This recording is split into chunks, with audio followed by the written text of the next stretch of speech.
Alice was beginning to get very tired of sitting by her sister on the bank and of having nothing to do.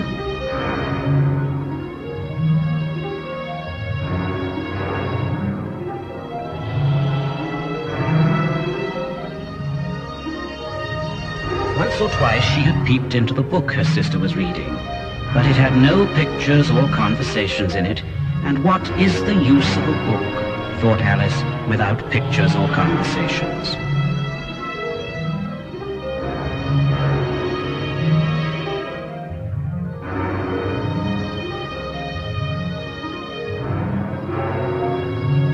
So she was considering in her own mind, as well as she could, for the hot day made her feel very sleepy and stupid, whether the pleasure of making a daisy chain would be worth the trouble of getting up and picking the daisies.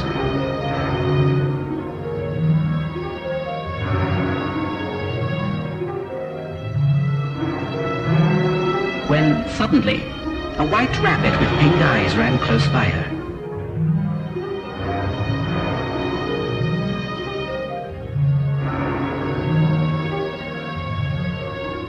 There was nothing so very remarkable in that, nor did Alice think it so very much out of the way to hear the rabbit say to itself, oh dear, I should be too late."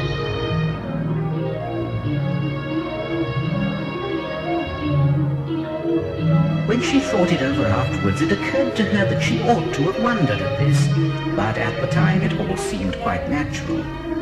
But when the rabbit actually took a watch out of its waistcoat pocket and looked at it, and then hurried on, Alice started to her feet, for it flashed across her mind that she had never before seen a rabbit with either a waistcoat pocket or a watch to take out of it. And burning with curiosity, she ran across the field after it, and was just in time to see it pop down a large rabbit hole under the hedge. In another moment, down went Alice after it, never once considering how in the world she was to get out again. The rabbit hole went straight on like a tunnel for some way, and then dipped suddenly down. So suddenly that Alice had not a moment to think about stopping herself before she found herself falling down what seemed to be a very deep well. Either the well was very deep, or she fell very slowly, for she had plenty of time as she went down to look about her, and to wonder what was going to happen next. First, she tried to look down and make out what she was coming to, but it was too dark to see anything. Then she looked at the sides of the well, and noticed they were filled with cupboards and bookshelves. Here and there she saw maps and pictures hung upon pegs. It was labelled Orange Marble.